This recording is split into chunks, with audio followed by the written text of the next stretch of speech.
When people think of Dean Martin, they picture the smooth voice, the easy smile, and a glass of whiskey always in hand. He was the king of cool, effortless, charming, untouchable. But behind the laid-back image was a man far more complicated than the persona he sold to the world. Dean built a career playing the guy who didn't care. On stage and on television, he looked half-buzzed, relaxed, and unbothered. But that happy drunk image wasn't just an act, and it came with consequences.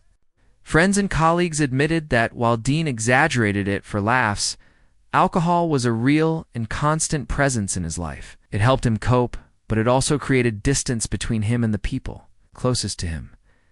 That emotional distance was one of Dean's defining traits. Even those who loved him described him as guarded and hard to truly know.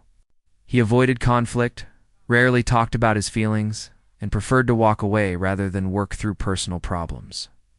This pattern followed him through 3 marriages, all of which ended in divorce.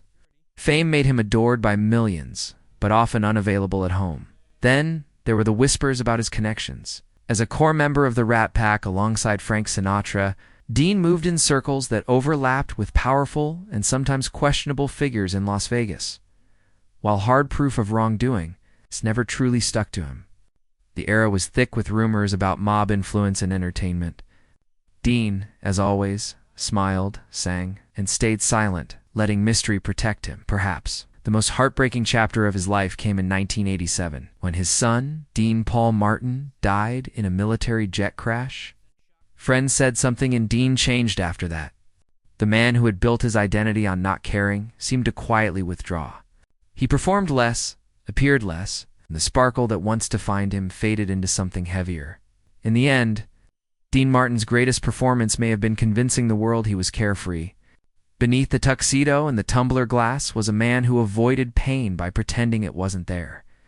A strategy that made him legendary on stage, but left shadows in the quiet parts of his life.